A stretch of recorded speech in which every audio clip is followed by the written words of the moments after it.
그래서 야곱을 이끄시는 하나님에 대해서 물론 그 중간에 야곱과 가족들이 벌인 사건들을 좀 개별적으로 다룰 일이 있겠습니다만은 전체 야곱의 이 전체 내용들은 야곱을 이끄시는 하나님이라고 하는 주제를 가지고 말씀을 드리게 될 것입니다. 그 중에서도 오늘은 이제 서론을 조금 말씀을 드리려고 합니다.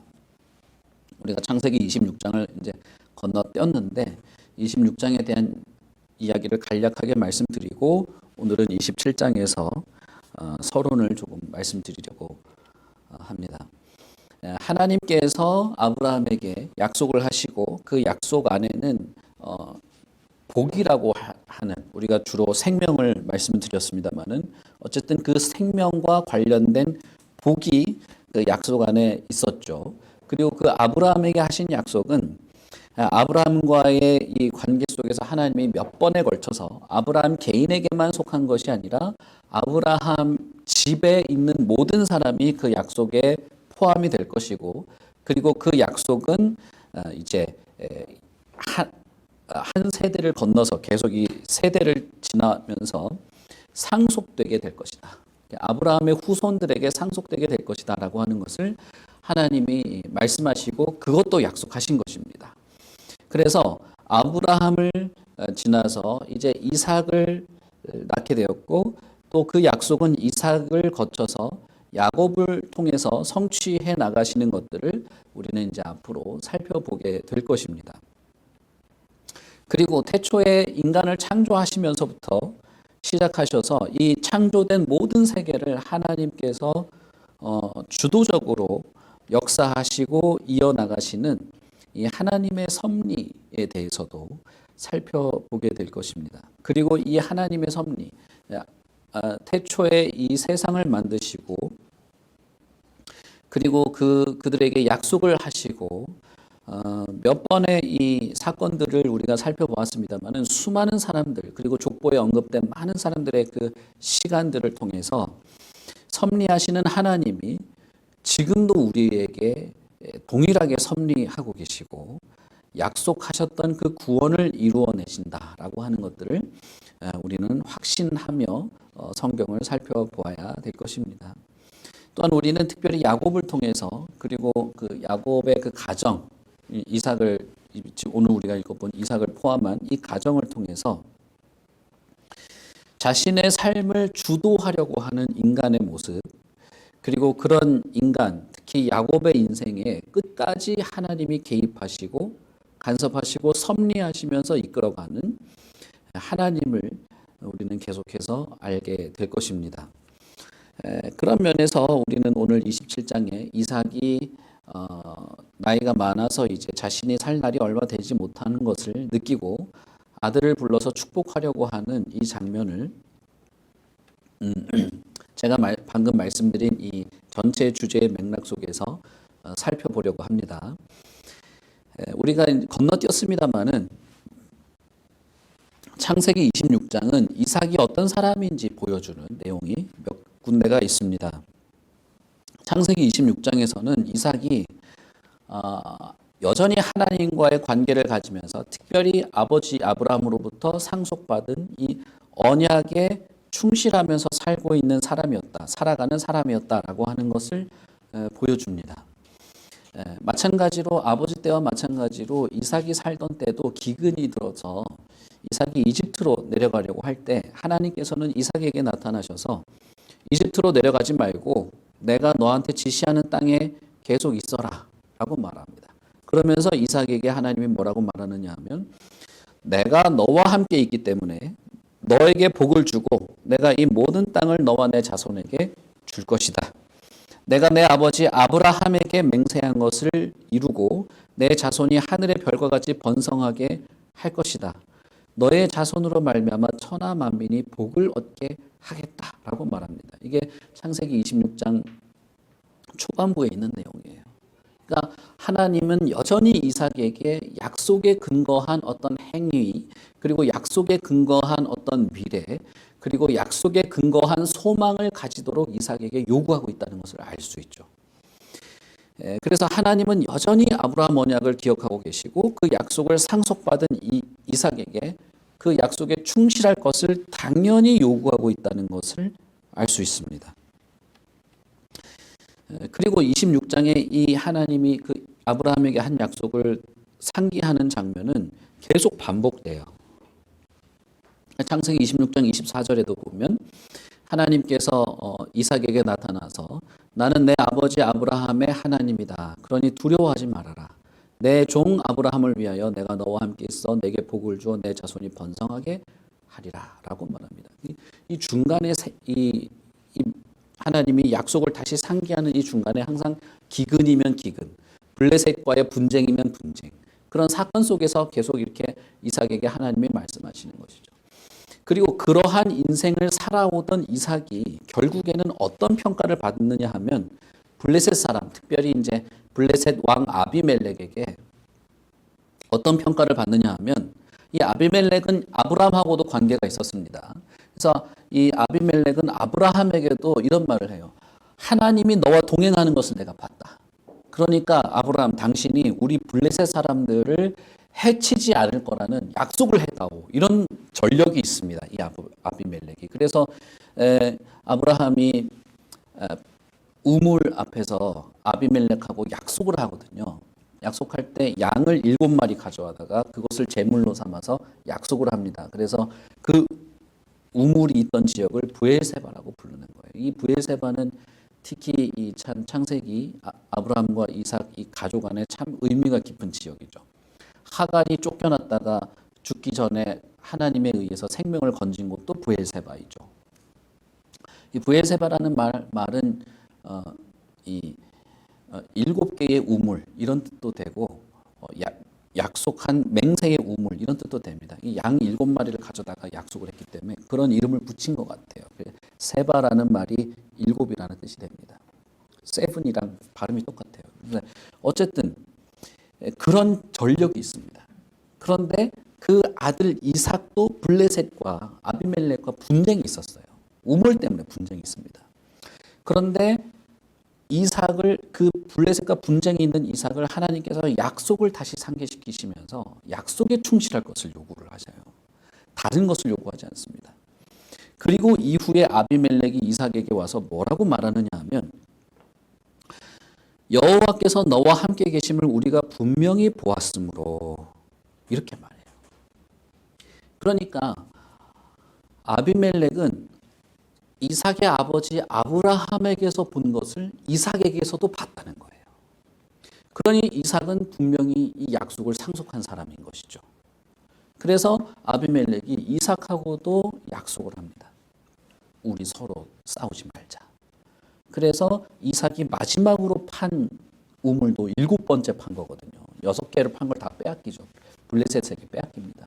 그러나 7번째 판 것이 약속의 또 우물이 되죠. 그래서 거기가 브엘세바가 돼요. 또 그런 면에서 보면 이 이삭은 분명히 아버지 아브라함에게서 보았던 것을 보여주는 약속에 충실한 사람이었고 하나님이 하신 약속을 상속받은 사람으로서 살아왔다는 것을 우리가 알 수 있습니다. 그리고 결국 블레셋과의 분쟁 속에서 자신이 살고 있는 그랄 지역의 그 분쟁 속에서 블레셋 왕 아비멜렉에게 인정을 받고 하나님이 함께하는 사람인 것을 우리가 알았으니 당신이 우리를 해칠 수도 있을 것 같아. 그러니 우리 서로 불가침 조약을 맺읍시다라고 할 정도로 블레셋과의 이 관계에서 결국 이긴 사람은 이삭이 됩니다. 전쟁을 한 번도 하지 않았지만 결국 이삭이 이기게 되죠.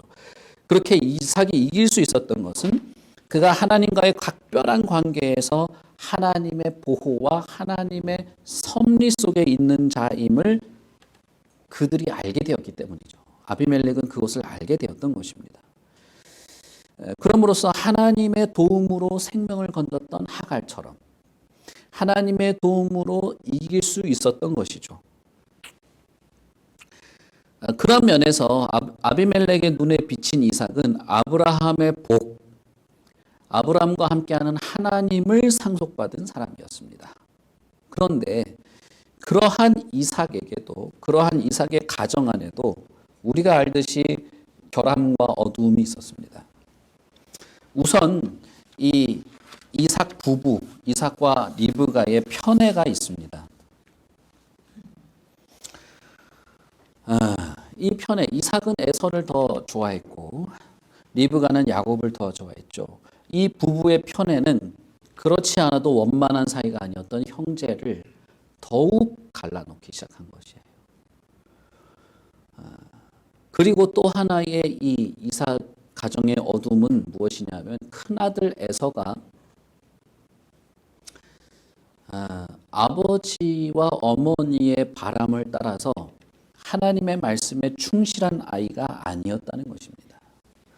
에서는 어떤 사람이었냐면 그저 자기가 좋을 대로 행동하는 방종한 자였어요. 그가 큰 사건을 일으키거나 무슨 불의한 사건을 일으키거나 뭐 남한테 해코지를 해서 방종한 자가 아닙니다. 에서는 자신의 아버지 이삭이나 어머니가 바라는 삶을 살거나 아니면 하나님이 원하는 것에 맞춘 행동을 하기보다는 자기가 원하는 대로 내가 하고 싶은 대로 하는 것을 더 하는, 그러니까 자기가 하고 싶은 대로 해버리는 그런 사람이었습니다. 그래서 에서는 가나안 족속 이방 여자 2명과 결혼을 하게 되죠. 이것은 이삭과 리브가에게 큰 근심거리가 되었습니다. 우리가 나중에 뒤에 살펴보면 알겠습니다만 이것은 너무나 큰 고통을 주는 것이었기 때문에 리브가는 그 이방인 며느리 때문에 거의 살 희망을 잃어버릴 정도로 고통을 받았어요. 그런데 이것은 매우 이상한 내용이에요. 왜냐하면 아브라함이 이삭을 브엘세바에서 살면서 이삭을 결혼을 시키려고 할 때 아브라함은 결코 이 가나안에 있는 사람들과 이삭을 결혼시키려고 하지 않았어요. 가나안 족속과 이삭이 결합되는 것을 원치 않았습니다. 아브라함에게 중요한 것은 하나님의 약속이었고 이 약속을 상속받을 자는 이방인과 결혼해서 섞이는 것이 옳지 않았다는 것이죠. 이것이 하나님의 뜻이었다는 거예요. 그래서 아브라함은 굳이 하란에 있는 자신의 아버지 데라의 가족, 거기서 여자를 얻어서 자신의 가족에게서 여자를 얻어서 리브가를 얻어서 결혼을 하게 한 것이죠. 이삭은 그 사실을 분명히 알았습니다. 왜냐하면 이삭이 결혼할 때 이미 40이었거든요. 철없는 나이가 아닙니다. 그리고 아버지가 이삭을 죽이려고 할 때 같이 올라서 거기에 순종까지 하면서 하나님과의 관계가 얼마나 중요한지를 분명히 알던 이삭이었어요. 그렇기 때문에 가나안 여자를 만나서 내 맘대로 결혼해버리는 것이 하나님과의 관계에서 큰 문제이고 이것은 아버지 아브라함의 행위를 쫓는 것이 아니라는 것을 분명히 알았죠.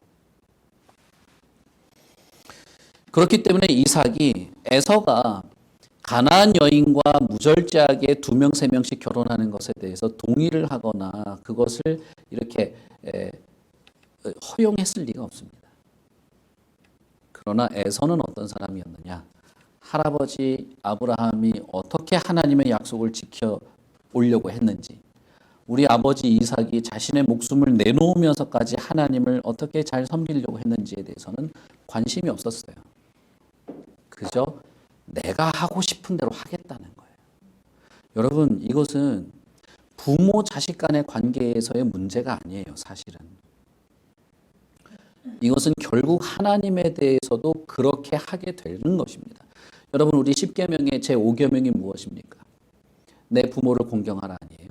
내 부모를 공경하라가 왜 10계명에 들어가 있을까요? 부모에게 하는 행동을 그대로 하나님에게 하게 돼 있습니다. 모든 사람은 마찬가지예요. 부모에게 하는 행동은 그대로 하나님을 향한 행동이에요. 그 인간의 인격이 그렇게 형성이 되어 있어요. 그래서 결국은 이것이 옳은 것인 줄도 알고 이것을 내가 견뎌야 하는 것인 줄도 알고 내가 이것을 인내해야 하고 비록 내가 지금 고통스럽지만 이것을 견디면서 하나님이 기뻐하시는 더 나은 시간을 내가 얻어야 함을 알면서도 나는 그렇게 살고 싶지 않아 라고 할 때는 결국 그 인격 안에는 하나님을 향해서 그렇게 하겠다는 것이 있는 것입니다. 매우 악하고 사단적인 행위인 것이죠. 근데 에서가 그랬다는 거예요. 이것이 이삭의 가정에 들이운 어두움이었습니다. 이삭의 가정에서 가지고 있는 어떤 결함이었죠. 두 부부의 편애, 그리고 에서의 방종함. 이것은 결국 이삭의 무능력함인지 태만인지 에서의 방만인지 모르겠으나 우리가 분명히 알 수 있는 것은 에서와 아브라함은 무관한 사람일 것이다 라고 하는 것입니다. 결국 아브라함이 매우 중요하게 여겼던 가나안 민족과 섞이지 말아야 한다는 사실은 에서에게 무시당해 버렸어요. 그리고 에서는 아브라함의 복을 물려받을 자격이 없는 자인 것을 증명해 버린 것입니다. 창세기 24장에 보면 아브라함이 자신이 가장 신뢰하는 종에게 하나님을 가리켜서 여호와를 가리켜서 맹세하게 하면서 이 지방 가나안 족속의 딸 중에서는 아내를 택하지 말아야 한다라고 말하죠. 이러한 하나님의 기대 그리고 하나님의 약속과 관련된 약속에 충실하기 위해서는 어떠해야 하는지에 대한 그 행위와 순종의 모습에 대한 반항은 이 부부에게 매우 쓰라린 것이었습니다.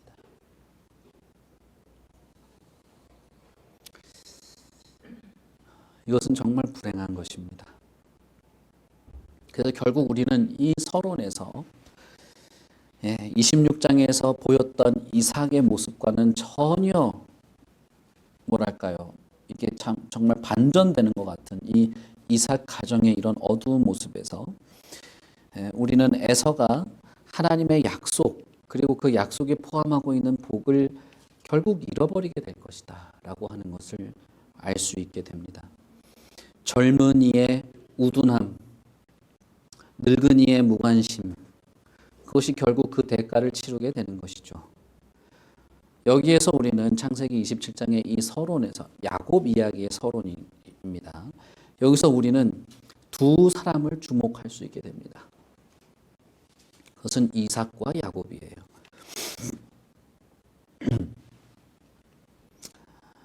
이삭의 상황을 우리가 잠깐 보시죠. 우리 야곱은 이제 우리가 이어서 계속 하고 오늘은 이삭에 대해서 조금만 더 살펴보겠습니다.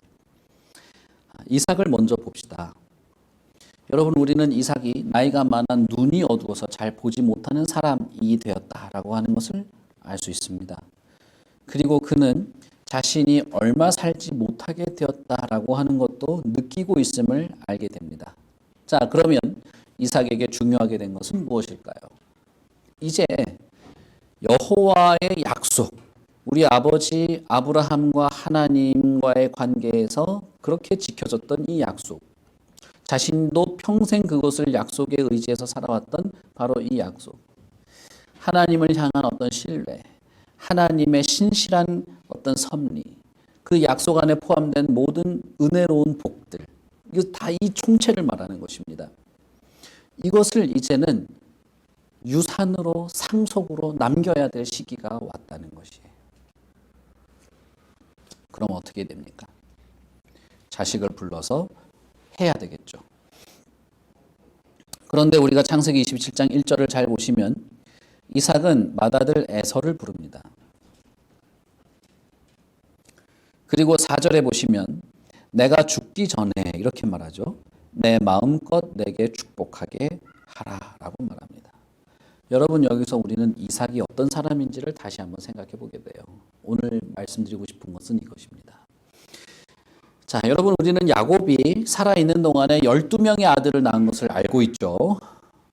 12명의 아들을 낳고 이 야곱이 죽을 때도 그 12명의 아들에게 축복을 한 것을 우리가 알 수 있습니다. 우리 물론 나중에 살펴보겠습니다만은 내년에야 살펴보겠죠.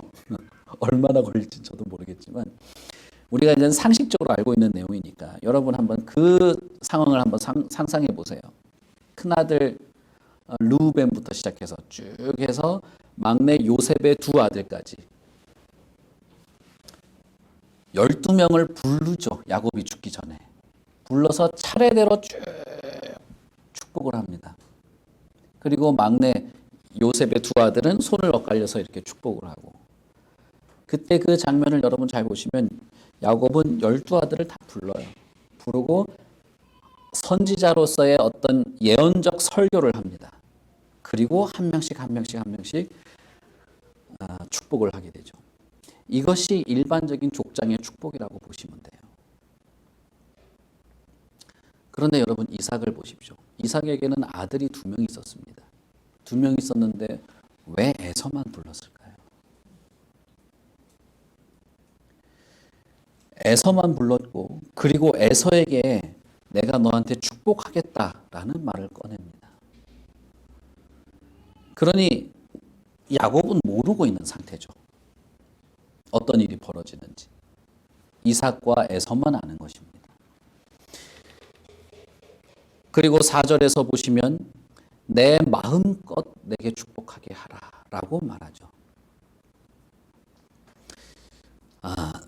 여기에서 이삭이 왜 이런 행위를 했을지 의아스러울 정도의 말을 하게 됩니다. 왜 에서만 불러서 축복을 하고자 했을까?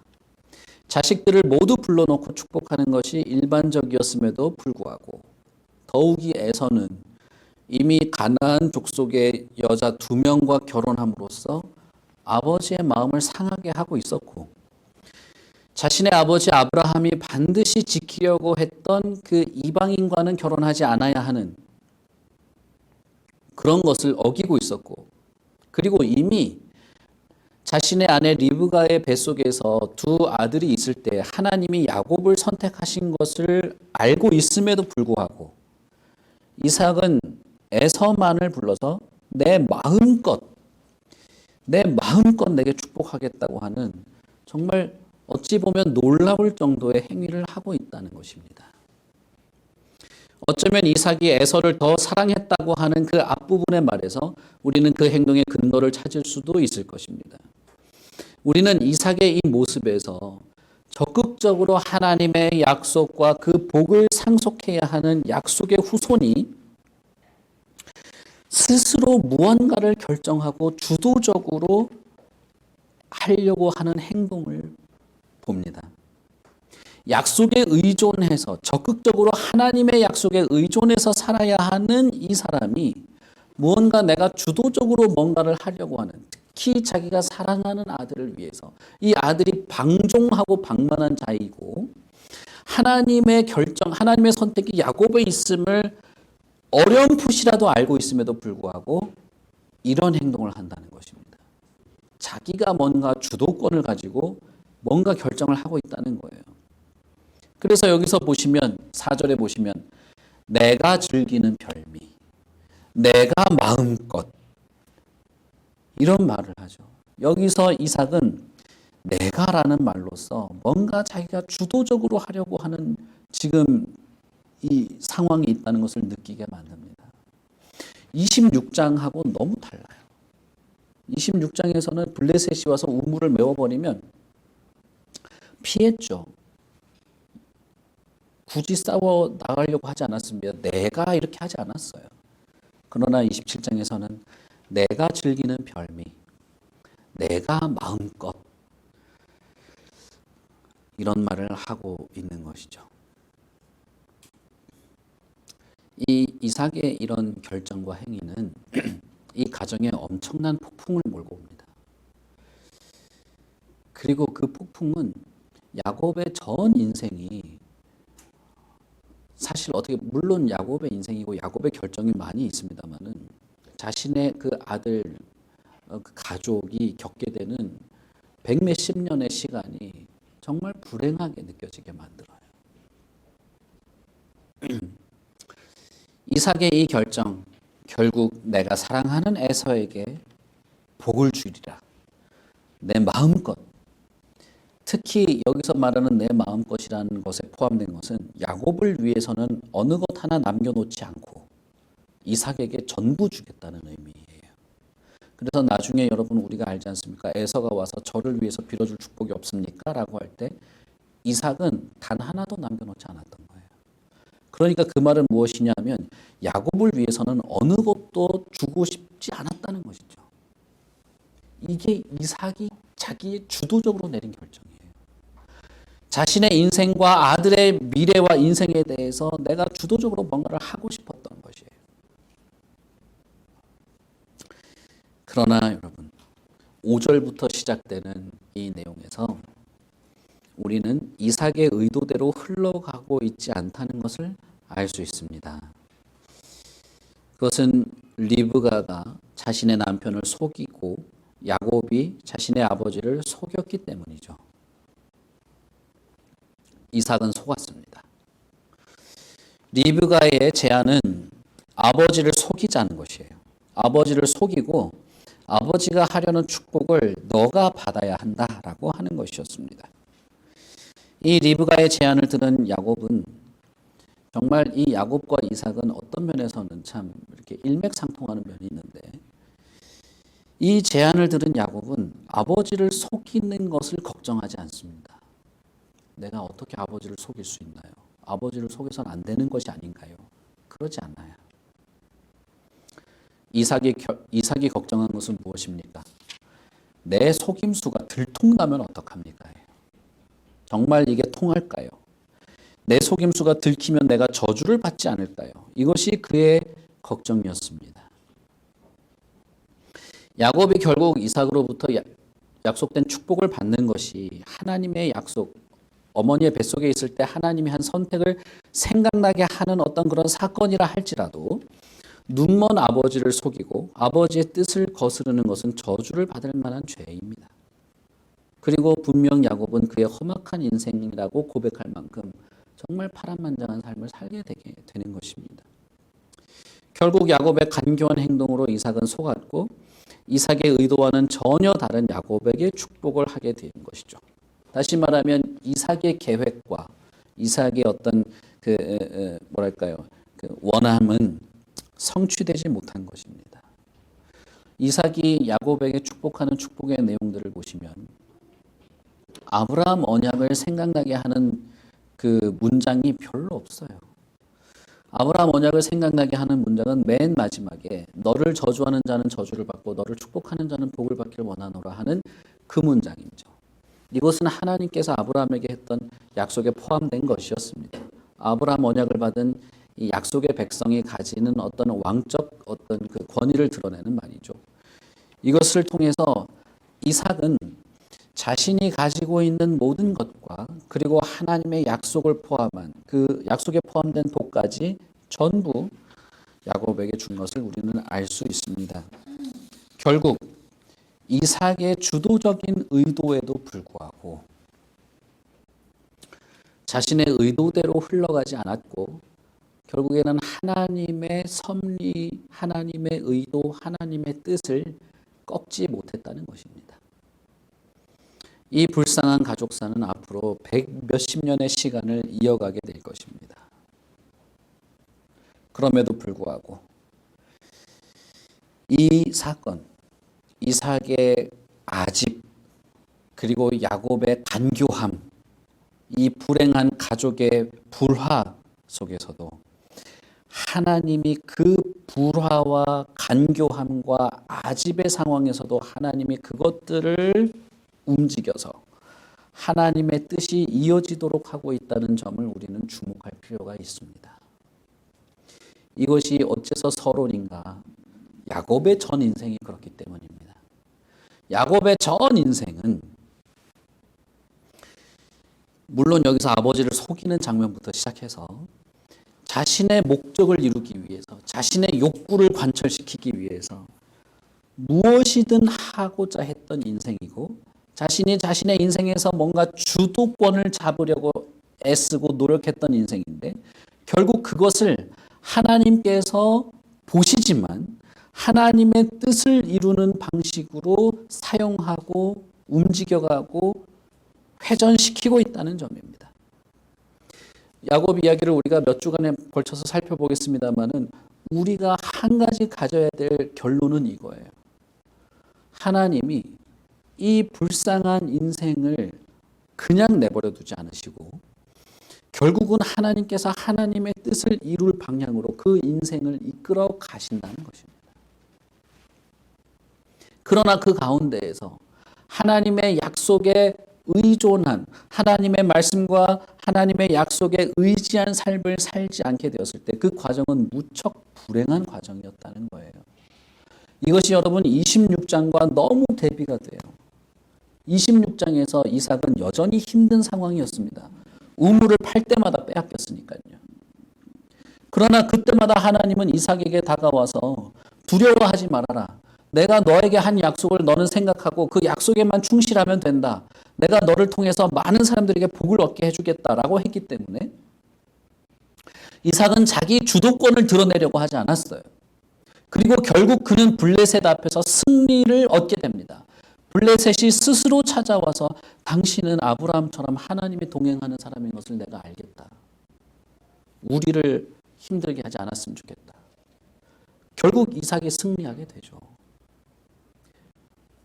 그것은 그 힘듦은 아주 짧았던 것입니다. 우물을 빼앗길 때 그것을 참고 인내해가면서 하나님의 뜻에 더 맞추어 가려고 했던 그 어려운 순간은 짧았어요. 그 이후에 그 블레셋과의 관계에서 이기고 난 다음에 이후의 시간은 훨씬 길고 그 긴 시간은 만족할 수 있었던 것이죠. 그러나 27장의 내용은 어떻습니까? 잠깐 내 만족을 위해서, 잠깐 내 욕구를 충족시키려고, 지금 눈앞에 보이는 내 왜곡된 애정, 왜곡된 집착을 관철시키려고 무언가를 행했을 때 그것이 자기 뜻대로 이루어지지도 않을 뿐더러 결국은 하나님의 의도와 섭리로 이끌려 가겠지만은 그 가는 과정이 무척 비극적이었다는 것입니다. 이 비극적인 사건 속에서도 우리는 하나님의 뜻이 섭리 가운데 이루어지고 있는 것을 주목할 필요가 있습니다. 인간의 왜곡된 욕망이 소용돌이 치는 곳에서 그들 각자의 상황 속에서 각자 무언가를 이루려고 무척 애를 쓰고 있지만 그것이 또한 일견 성공하고 있는 것처럼 보이지만 우리는 그 일들이 결국 인간의 욕망을 충족시키는 결론으로 이어지지 못함을 알고 있습니다. 이삭은 자신이 사랑하는 에서에게 축복을 줄 수 있을 것이라 생각했을지 몰라요. 그러나 하나님의 뜻과는 무관한 것이었습니다. 에서는 방종하게 살았습니다. 하나님과의 약속이 어떻든 아브라함이든 이삭이든 아버지와 할아버지가 이어왔던 것이 어떻든 내 맘대로 사는 것으로 고집을 부렸던 아이였습니다. 그리고 마침내 장자의 권리를 얻어서 축복을 받을 수 있을 거라 생각했을 것입니다. 그러나 결국 그렇게 되지 못했습니다. 야곱은 이삭처럼 뭐든 자신의 욕망대로 욕구대로 해보려고 하는 사람이었어요. 그런 면에서 27장에서 이삭과 야곱은 동일 인물이죠. 그래서 간교한 꾀를 내었습니다. 아버지 이삭이나 에서보다 훨씬 더 간교하고 뛰어났습니다. 그래서 눈먼 아버지를 속일 수 있었고 아버지가 마음껏 내 마음껏이라고 말한 사실은 자기에게는 어느 하나도 남겨두려고 하지 않고 전부를 쏟아붓는 그 축복을 가로챘습니다. 성공한 것처럼 보였죠. 그러나 그것 또한 자신의 원대로 되지 못한 것입니다. 여러분, 우리는 이삭의 인생 속에서 이삭이 얻고자 했던 것을 얻은 것처럼 보였지만 사실 아무것도 얻지 못한 것을 몇 번에 걸쳐서 보게 될 것입니다.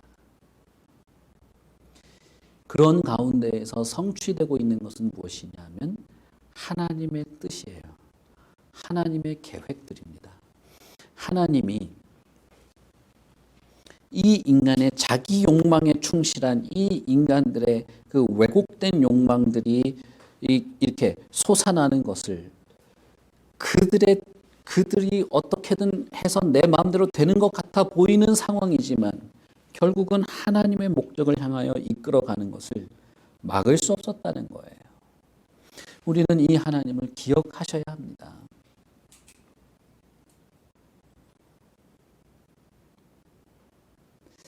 이삭, 에서, 야곱, 리브가 결국 이 가족이 자기 주도권을 가지고 자신의 인생에서 뭔가 하고자 하고 뭔가를 결정하고 그것을 심지어는 저주받을 거야 라고 하면서까지 밀어붙이지만 결국 행복을 얻을 수 없었죠. 하나님의 약속 안에 있는 복을 누리기는커녕 가정이 찢어지는 고통만을 맛보게 됩니다. 첫 번째는 에서죠. 에서는 자신의 아버지로부터 나를 위해서는 단 하나의 복도 남겨놓지 않았다는 것을 듣게 됩니다. 이게 사실은 정말 찰나의 종이 한 장 차이였어요. 종이 한 장 차이로 모든 축복을 가질 수도 있었으나 그러나 아무것도 남겨놓지 않았던 것입니다. 여러분, 이삭이 얼마나 이상한 사람입니까? 그런 면에서.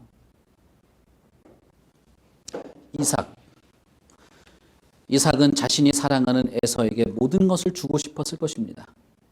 그러나 그는 얼마나 두려웠던지 부들부들 떨기 시작했어요. 그는 야곱이 나를 속였다라고 말했지만 사실은 하나님이 그것을 막았다는 것을 알았을 것입니다. 부들부들 떨면서 울부짖는 자신이 사랑하는 아이에게 내가 너를 위해서는 아무것도 남겨놓은 것이 없었다라고 말할 수밖에 없는 것이죠. 이 얼마나 비참합니까, 여러분? 자신이 너무나 사랑해서 전부를 주려고 했는데 아무것도 줄 수 없게 된 것이죠.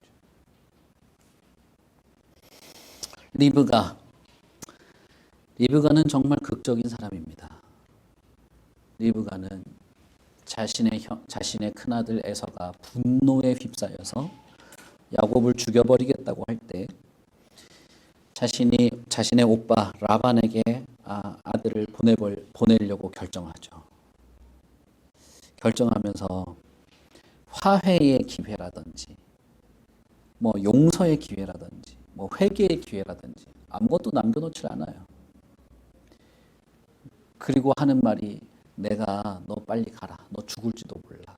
만약에 형 에서가 너를 죽이면 나는 아들 둘을 하루 만에 잃어버리게 되는 것이 될 거야. 라고 말하면서 보내는데 사실상 그렇게 됩니다. 리브가는 그날 두 아들을 모두 잃어버려요. 다시는 야곱의 얼굴을 보지 못합니다. 죽을 때까지.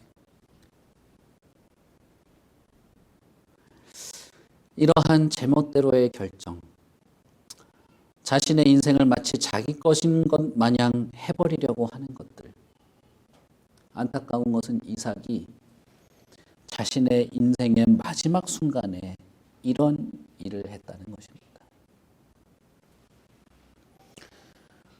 하나님의 약속에 아버지의 그 하나님의 약속에 충실했던 아버지의 삶을 그 모습을 바라보며 살아오던 이삭이 자신의 마지막 순간에 별미를 가져오면 내가 모든 것을 줄게라고 하는 어떻게 보면 정말 유치하기 짝이 없는 이 욕구의 소용돌이 속에서 마지막에 이런 결정을 내린다는 것이죠. 여러분, 그런 면에서 우리가 하나님의 말씀과 진리를 따라 살아가는 것 혹은 약속을 신뢰하고 따라 살아가는 것들이 정말 철저해야 하고 끈질겨야 하고 우리의 인생의 마지막 순간까지도 우리는 하나님께 의지해야만 하는 자들임을 생각하게 합니다. 그리고 하나님은 단 한순간도 하나님의 약속에 위반되는 어떤 결정과 그런 방향으로 흘러가도록 내버려 두지 않으실 것입니다. 우리는 이것을 인정해야 합니다.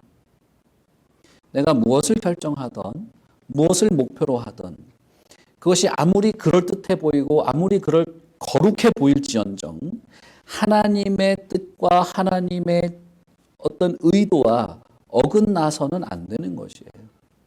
그리고 그렇게 될 수도 없을 겁니다. 하나님께서는 하나님의 가지는 주도권, 이 세상을 섭리하시는 하나님의 섭리와 하나님의 약속이 성취되는 것을 포기하지 않을 것이기 때문에 그래요. 그럼 여러분 생각해 보십시오. 내가 뭔가를 결정하고 심지어는 그것이 이렇게 거룩하고 영광스럽고 어떤 그런 것으로 이렇게 보일지언정 하나님의 뜻인가? 하나님이 원하는 바인가? 하나님의 약속에 의지한 결정이었나? 내 자신의 기쁨보다는 하나님의 기쁨이요, 하나님의 뜻이 나를 통해서 다른 사람들에게 복처럼 전달되는 것으로서 그것을 내가 만족하고 있는가를 항상 돌아보게 하는 것이죠. 교회가 왜 이 땅에 존재해야 할까요? 교회 안에 작은 교회인 저와 여러분이 왜 지금도 여전히 그리스도인으로서 살아야 할까요? 우리가 하나님의 은혜와 진리 안에서 살아가야 할 이유가 무엇일까요? 교회를 통해서 이 세상의 복음이 복처럼, 빛처럼, 소금처럼 펼쳐지고 있을까요? 저와 여러분의 삶이 어떤 사람에게는 하나님이 당신과 동행하고 있다는 것을 느끼게 할 만큼 그렇게 하나님과 깊은 영적 관계에서 뭔가를 결정을 내리고 뭔가를 순종을 하고 뭔가를 발걸음을 하고 있는 것일까요? 우리는 하나님을 생각해서 뭔가 결정 내리기보다는 아무리 비굴하고 아무리 수준이 낮고 아무리 천박하고 아무리 별것 아닌 것 같아 보여도 하나님을 위해서 뭔가 내가 수고하고 애쓰고 내가 참고 인내하기보다는 다른 편을 해요. 다른 편을 합니다.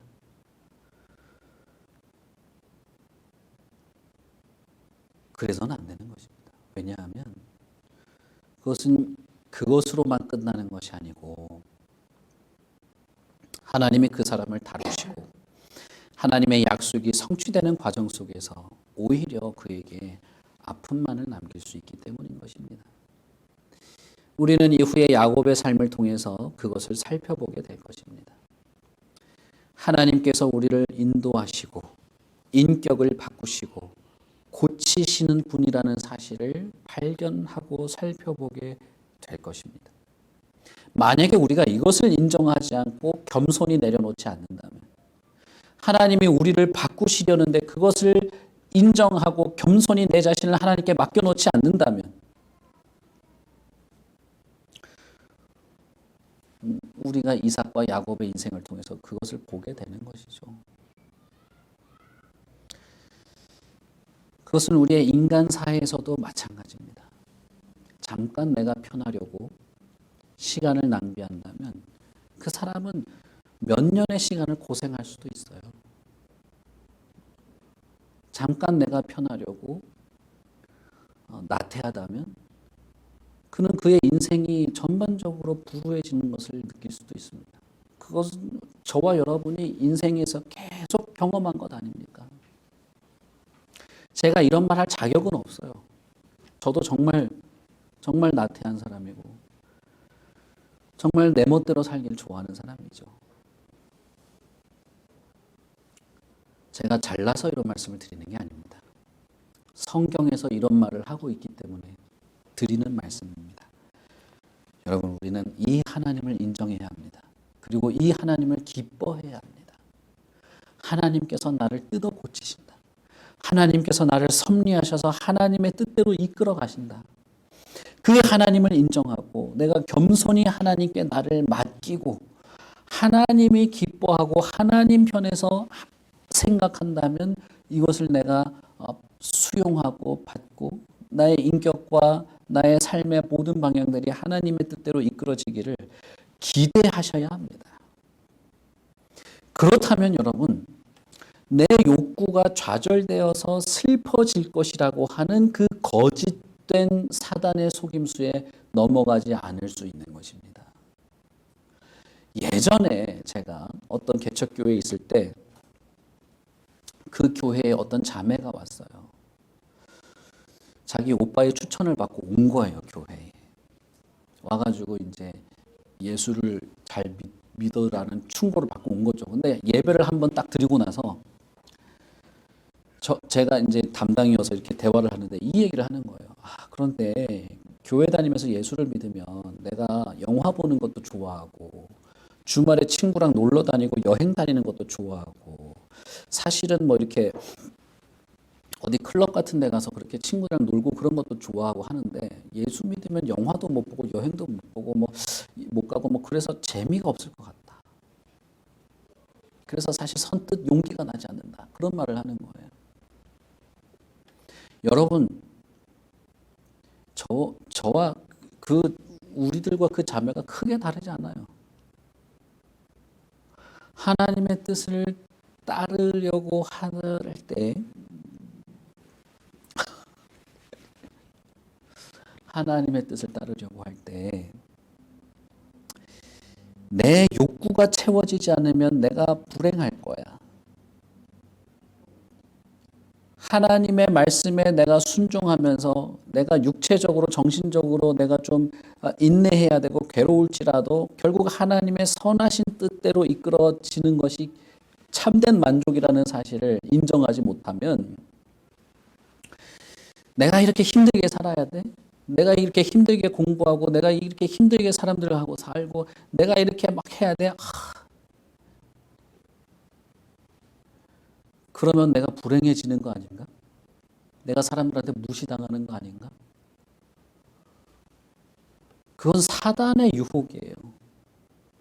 하나님의 섭리와 하나님의 인도하심을 감사하고 기뻐한다면 그 사단의 유혹에 빠지지 않을 수 있는 것입니다.